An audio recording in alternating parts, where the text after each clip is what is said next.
Now, let's come on to the issue of war. And of course, Ben Wallace used to be our Secretary of State for War, and he's been making an appearance in the media quite a bit over the last few days. So this is from the 11th of July. Europe can do more to help Ukraine, says former Defence Secretary. And then we've got one here from the 20th of August. Former Conservative Defence Secretary calls for Ukraine to be allowed to unleash Western-supplied rockets inside Russia. And then we have this, Britain must give Ukraine everything it needs to finish the job against Russia, says ex-defence chief. That was from yesterday. So let's have a look at, he was on the BBC Radio 4 today, PM programme, last night. And he was very much complaining that Germany isn't pulling its fair share here. He said Britain, Italy and France have supplied significant supplies of Storm Shadows. That is not an endless supply. So there's an acknowledgement there that they are using more than perhaps we can supply. Germany has Taurus, which is exactly the same type of missile. Chancellor Scholz, has continually refused to release them. The best boost you could give Ukraine for fighting within Ukraine is if Germany joins France and Italy and Britain to release those stocks and gives Ukraine a proper stock of those missiles to deal with Russians in Ukraine. So Ben Wallace was absolutely banging the war drums the entire time he was Secretary of State for War, and continues to do so now that he is retired from the role. And certainly the mainstream press absolutely keen to give him the coverage that he needs. But what other kinds of coverage is the mainstream press giving? Well, here's the Times, and their headline here is Ukraine is invading with British tanks. What does it mean for us? And this is really an article which is promoting the idea that we should be playing chicken over the potential of use of nuclear weapons. So this is what they have to say. British officials and experts think your European allies are too concerned about provoking Russian escalation. Despite increases in the military kit supplied to Ukraine, security officials say there'd been no sign of Russia even threatening to use tactical nuclear weapons, the nightmare scenario which would make the Third World War threats credible. This is an incredible point of view that's being presented here. Keep pushing because Russia is not going to do it, and they're absolutely taking this risk. And they cite an unnamed defense source, as these articles like to do, saying that the Russians always spit fire and brimstone. I can promise you they haven't moved a muscle in the direction of nuclear war since the war began. We look at this all the time because tactical nuclear use involves lots of stages, lots of people are involved, lots of movement of missiles. This is quite incredible. Keep pushing the pressure, keep using Western weapons. Maybe we're arguing now that Western personnel should get involved because we don't need to worry. The Russians are not going to use their tactical nuclear weapons. And they quote General Petraeus from the former CIA director speaking in 2022, saying that we would respond to a Russian use of nuclear weapons by leading a NATO collective effort that would take out every Russian conventional force that we can see and identify on the battlefield in Ukraine and also in Crimea, and every ship in the Black Sea. And this is pretty ironic because, this is basically what we're asking Ukraine to do already, and they're failing miserably to do it. We do not have this capability. And for the Times to be presenting this quote as being something possible is just laughable.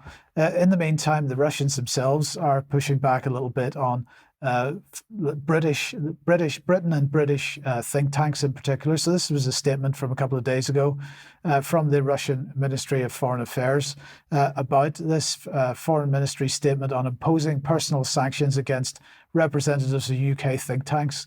This is what they had to say. The UK government persists in its aggressive anti-Russia policy. As part of this vision, London pursues the goal of achieving what it calls a strategic defeat on the battlefield against our country, even if those efforts were always doomed to failure. In doing so, it's been making active use of a mechanism which consists of imposing illegitimate restrictions through sanctions, as well as waging an informational and media campaign rooted in lies and hypocrisy. All this attests to the commitment by the UK's political establishment, imbued as it is with anti-Russia sentiment, to carry on with its tough and system-wide confrontation with Russia. I can't disagree with anything that's said there, because we've been talking about Britain's position on Russia for many, many years, particularly around 2017, 2018, when we were talking about the Integrity Initiative and the Institute for Statecraft. So it's perhaps unsurprising that the Institute for Statecraft appears on the list of think tanks that Russia is sanctioning. They're sanctioning personnel that belong to these think tanks. So we've got the Forward Strategy Limited, we've got the Institute for Statecraft. Now, that's quite surprising because, quite honestly, I thought it was gone. Their website's certainly gone, but apparently it's not quite fully away yet. Media Diversity Institute, a few others there. Chatham House, of course, mentioned. Privacy International, Peace Child International, Aga Khan Foundation, and so on.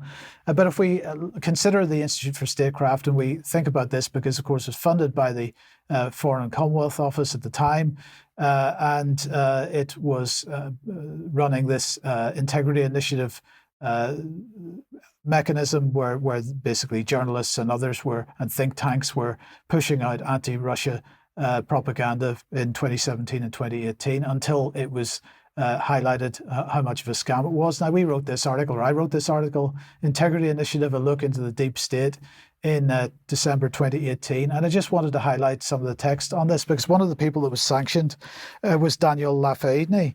And he's mentioned in this article because he and Chris Donnelly set up the Institute for Statecraft, both from they met at Sandhurst, but I was highlighting here that they'd attended the Herzliya conference, the so-called Bilderberg of the Levant. This is the Israeli establishment and military-industrial complex meeting for the discussion of Israeli national policy. So on the attendees list was Chris Donnelly and also Daniel Lafayette. And what I'm saying here is that while Donnelly referred himself at that time as being a senior fellow at the Defence Academy, Lafayette, even though he was also a senior fellow at the Defence Academy, decided to identify himself as representing BICOM, which is the British Israel Communications Research Centre.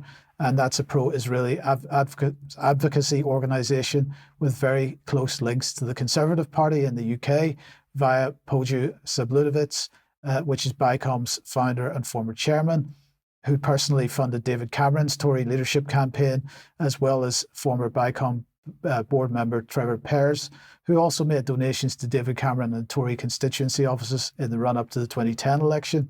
And if we're talking about election interference, as I say there, we note the lack of Russian election interference at that time. And then moving on then to Africa, because the issue of Africa continues to rumble on, because we are very interested in the Sahel in particular, which is somewhere that Russia and China have increasing influence. And I just want to go back to a couple of years ago when Jens Stoltenberg was saying this. He was talking about the expansion of NATO into the Pacific area, and he's saying this is not about moving NATO into the South China Sea, but it is about taking into account that China is coming closer to us in the Arctic, in Africa, investing heavily in infrastructure. How dare they invest heavily in infrastructure? So that was what he was saying at the time. And I just want to make the point that the EU, both the EU and the UK Foreign Office, are very interested in the Sahel region.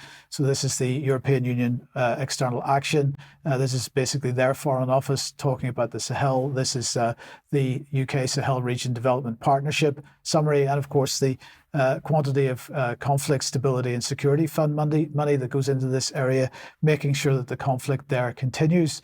Well, certain countries in Sahel have got together and published an open letter. This is Burkina Faso, Mali, and Niger. They're asking the United Nations Security Council to address the fact that Ukraine is actively supporting insurgencies in the Sahel region.